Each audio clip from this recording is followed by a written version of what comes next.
Hey there, YouTubers. Thanks for joining me today, Leanne Lily Mazare, on my YouTube channel.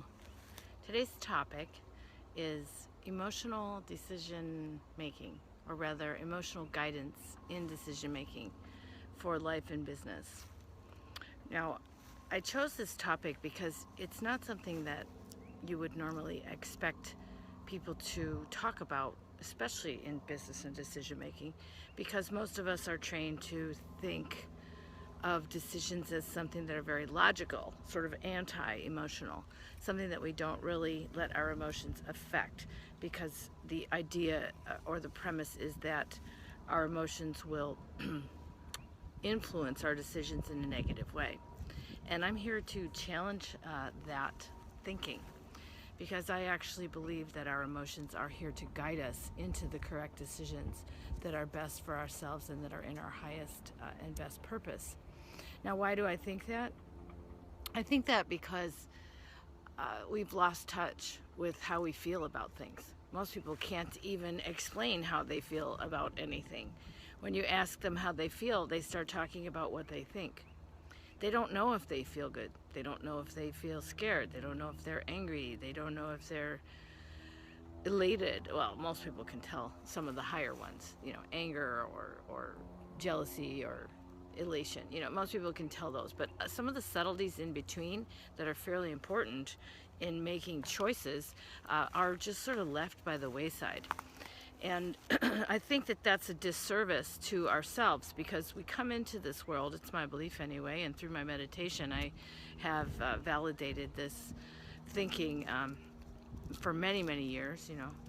We come into this world with a sense of with our senses, meaning we're babies, sure, and we have to learn how to get along in the world, but we still know how we feel. We feel good, we feel bad.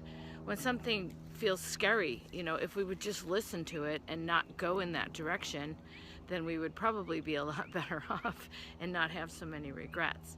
If things start out feeling good and then change, that's a signal that something's wrong and maybe you should do some further investigation, get more information, talk to somebody, figure out what they're hiding.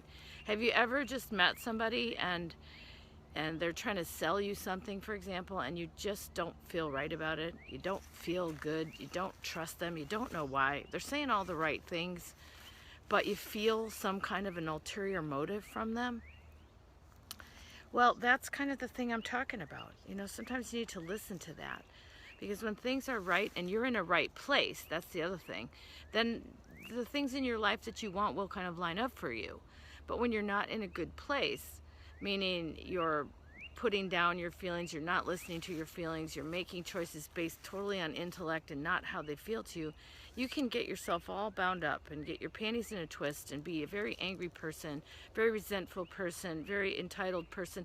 Lots of things like that happen when we don't listen to our guidance systems, because we're not on an even keel when we make our decisions. And then we make one decision that's bad and then another one that's worse. And we just sort of follow ourselves down this spiral until we wonder, how did I get into this mess? Now, there's times when you're excited about something, but it's a bit of a stretch maybe to do it. Or you're excited about it, but it's a conflict. Those are things you need to listen to. If you're excited, but it's a bit of a stretch, maybe the time is not right. Maybe the thing is right, but the time is not right. Or if you're excited about something, but it gives you a moral qualm about it, then maybe it's really not right for you. And, you're going to have some regret about it later. If it ends up hurting someone else or destroying a family or something like that, or causing you to be fired from your job that you need and want, those are maybe decisions that you want to think a little harder about. But usually there's an indication somewhere in there that stop and think, stop and consider. Not just only think, because that's the other side of the coin. I mean, some people are going so full on with just what feels good because they're so low on feel good in their lives that they grab onto, the shiny toy and destroy everything they've built or worked for or love or things like that, without meaning to, but without thinking about it very much. On the other extreme are people who think only and don't feel anything. So they're analyzing constantly, or they're worrying constantly, or they're, paralyzed, paralysis by analysis. That's something else that happens. These things happen in life and they happen in business. So the reason I'm talking about it is because I'm an entrepreneur. I'm an internet entrepreneur, and I've been an entrepreneur all my life alongside my professional career as a consultant and a portfolio manager. And a lot of those other careers that I did were really fun, and in the beginning I really, really wanted to do them.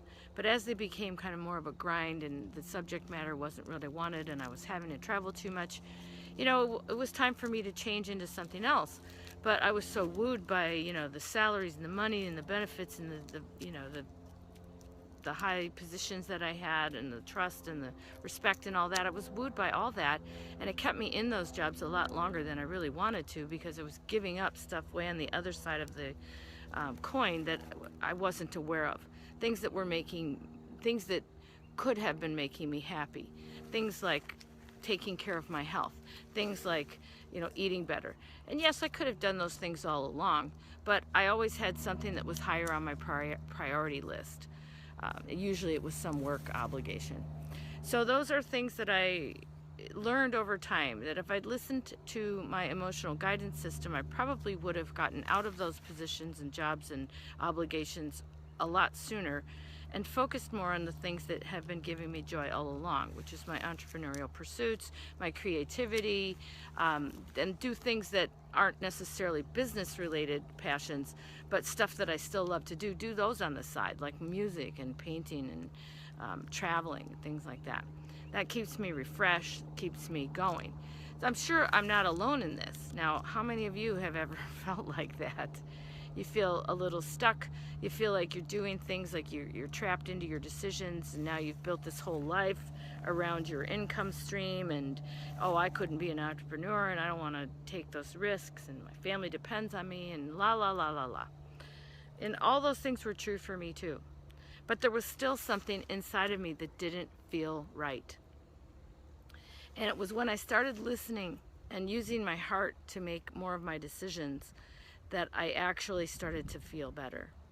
My health got better, my amount of anger decreased, my amount of frustration decreased, my sense of accomplishment and rest increased. All the cortisol in my body just pretty much dissipated over a period of months. And I spent more time outside, more time exercising, more time in nature. Not because I have more time in the day, but just because I felt right about doing those things. Now, that may or may not be what you want to do, but the whole point is about feeling better. And if I wasn't listening to my emotional guidance system, I would not have made those decisions. Those decisions have affected my life and affected my business choices for the better. So why not start learning how to listen? Sometimes it's as simple as just going to a quiet place. If it's, a hallway or a bathroom stall or in your car or wherever it is, just close your eyes, take a breath or two, maybe even put your hand over your heart and just say, how do I feel? And at first you might not get anything. When I close my eyes, I instantly get visions. Usually animals talking to me, giving me messages, not talking like moving their lips, but giving me a message that explains what it is that I'm feeling inside. It's really just me talking to myself. But some people don't see anything, and that's fine too. They just maybe hear things or they sense things. Those are all ways that your body and your emotional guidance system can talk to you. It's sort of the universe speaking through you. I mean, animals do have language like that. Plants, and they all have energy. We all have energy. And it's this energy that you want to key into. And if you don't really know how, then this is the way to start. There's more to be learned about this, but this is just what I wanted you to get thinking about. We have an emotional guidance system. It's the same as the hairs on the back of your neck. If you learn how to use it, you'll be a whole lot better off in your decision making. So that's it for today. Lily out. Till next time.